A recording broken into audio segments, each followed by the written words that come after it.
हमारे यहाँ की औरतें नए कपड़े शादियों में पहनने के लिए खरीदती हैं, रखा रहेगा 1 साल, पड़ोसी की शादी होगी तब पहनेंगे, घर में रहेंगी भंगन बनकर। देखिएगा घर में आप जाइए कभी, इधर उधर से आइए, कटियार वटियार घूम के आइए और अचानक घर में घुस जाइए तो आपकी बीवी किचन में घुसी होगी, बर्तन मांज रही होगी, चेहरा मुंह देखो कैसा हो रहा होगा, मुंह का चेहरा देख कर लगेगा तलाक तलाक तलाक दे मारा। जबकि उसको मालूम होना चाहिए, ये औरत का काम है, सुन लो, ये औरत की ड्यूटी है, उसको मालूम होना चाहिए कि मेरा शौहर कितने बजे घर में आएगा। बाजार गया, फोन से पूछे आप कब आ रहे हैं, और अपने शौहर के आने से पहले पहले वो घर के सारे काम निपटा ले और शौहर के घर में घुसने से पहले शौक श्रृंगार कर ले। ये औरत की ड्यूटी है, औरत की जिम्मेदारी। लेकिन देख रहे हो, तकरीर सुन रही हैं, ये अपना कपड़ा दिखा रही हैं, दुपट्टा कितने का, चप्पल कितने की, चूड़ी कितने की। इन औरतों की आवाज़ यहाँ तक आ रही है। मौलाना जर्जीस की आवाज़ फेल है इनकी आवाज़ के आगे। अरे मैं तो माइक में बोल रहा हूँ तब आवाज़ तेज है, ये बगैर माइक के। रेडियो का बटन बंद कर दो तो रेडियो का बोलना बंद हो जाएगा, लेकिन औरत एक ऐसा ट्रांजिस्टर है कि लाख इसका थूथड़ा बंद करो होने वाला नहीं है। वो औरत ही क्या जो बोलना छोड़ दे, उसका रिकॉर्ड टूट जाएगा अगर बोलना छोड़ देगी।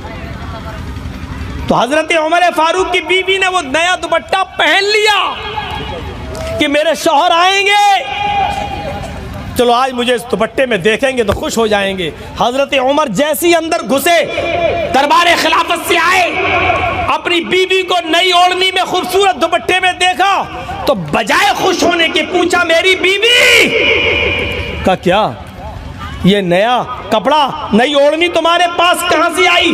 मैंने तो खरीद के दी नहीं और मेरी तनख्वाह भी इतनी नहीं है कि उसमें नई ओढ़नी मैं ला सकूं, घर का गुजर बसर ही मुश्किल से चलता, तुम्हारे पास ये नई ओढ़नी कहां से आई?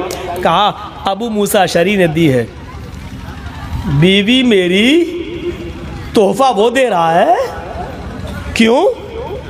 कहा वो कह रहे हैं मेरी बीवी मैके गई है और बेटी भी नहीं है, इसलिए उन्होंने लाया और हमें तोहफे में दे दी।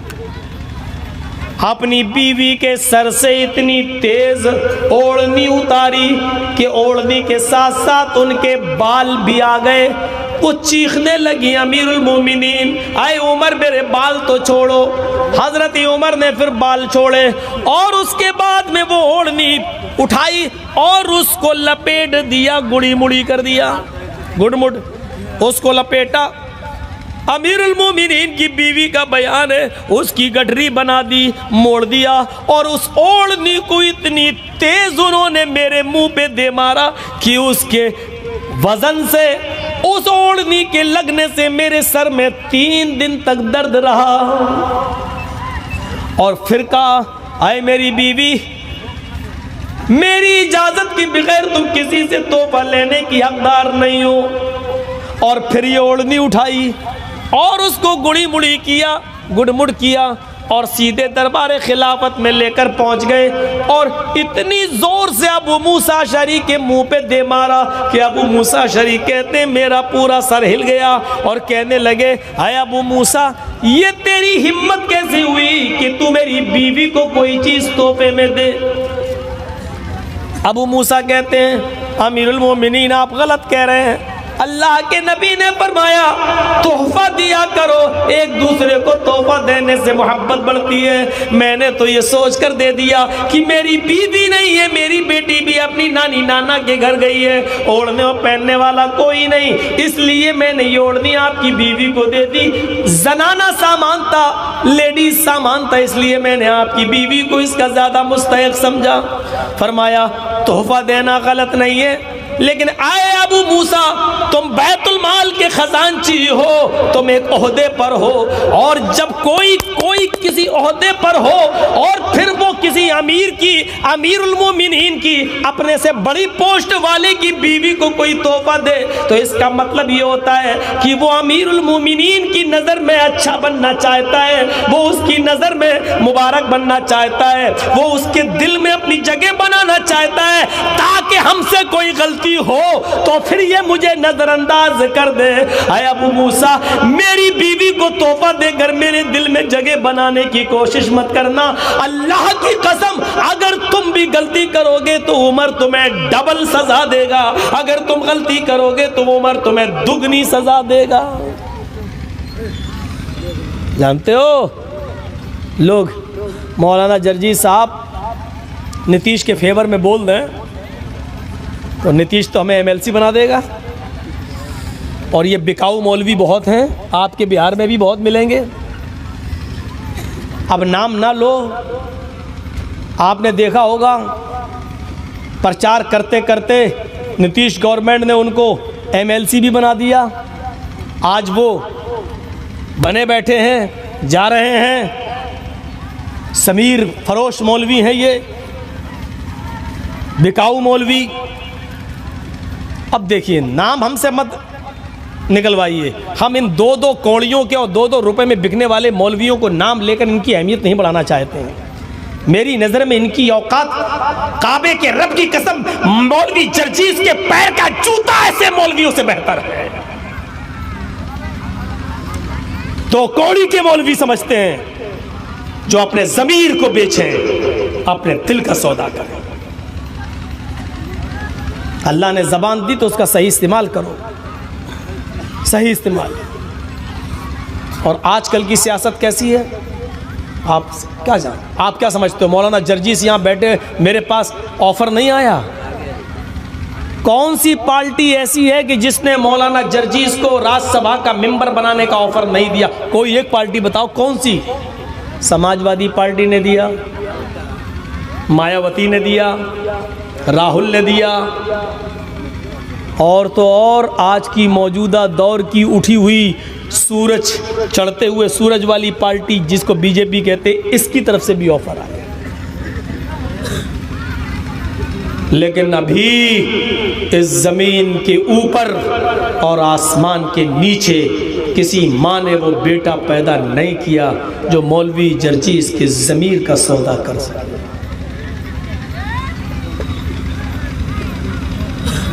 मेरे भाइयों सुनो,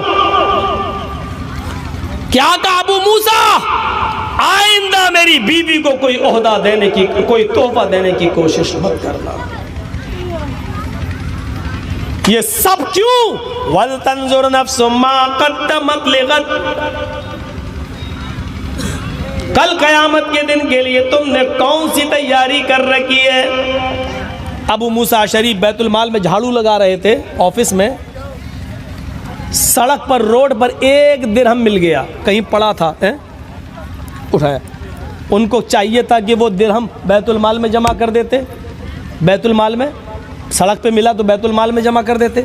लेकिन उन्होंने देखा बच्चे खेल रहे हैं, कोई तरबूज खा रहा है, कोई कुछ खा रहा है, और उबर का छोटा सा 4 साल का बच्चा खेल रहा है, और वो दूसरों का जो खाना खा रहे हैं, दूसरे बच्चे जो चीज़ें खा रहे हैं, उसको देख रहा है। तो अबू मूसा अशरी को बुरा लगा कि इस बच्चे के पास कुछ नहीं है, उमर के बेटे के पास खाने को कुछ नहीं है। 1 दिरहम उसको दे दिया, ले बेटा जाओ कुछ खा लेना। संस्कार देखिए, बच्चे की तरबियत देखिए। बच्चे ने 1 रुपए का खाया कुछ नहीं, 1 दिरहम का खाया कुछ नहीं। वो बच्चा 1 दिरहम अपनी मुट्ठी में बंद करके ले गया सीधे अपने घर, और ऐसे खड़ा हो गया। हज़रत उमर ने देखा है कहाँ से आ रहा है, हाथ एक बंधा है मुट्ठी और दूसरा हाथ खुला है। देखिए, बाप की नज़र भी इतनी तेज़ होना चाहिए। आज तो कमरा अलग कर दिया। अच्छा, घर में कमरा अलग हो भाई, ये मियाँ बीवी का, अम्मा अब्बा का कमरा है, ये भाई का कमरा है, बेटे का कमरा है, तो एक ही घर में कमरे हैं ना, एक ही घर में। अब लड़का अपना कमरा अंदर से बंद कर रहा है, इसका क्या माना है? मेन गेट में ताला लगा है, घर में 4 कमरे हैं, एक कमरे में माँ बाप लेटे हैं, दूसरे कमरे में एक बेटा सोया हुआ है, दूसरा बेटा अपने कमरे का भी कमरा बंद कर रहा है अंदर से। उसको मालूम है कि मैं अकेले लेटा हूं, अगर मेरे कमरे में कोई आएगा तो या तो मेरी बहन आएगी या मेरा बाप या मेरी माँ, लेकिन फिर भी उस कमरे को बंद कर रहा है। ये चीज समझना पड़ेगी घर के बड़े को, उसके बाप को और उसकी मां को कि मेरा बेटा कमरा बंद करके क्यों सोता है, इसकी वजह क्या है। और जिस दिन बाप ने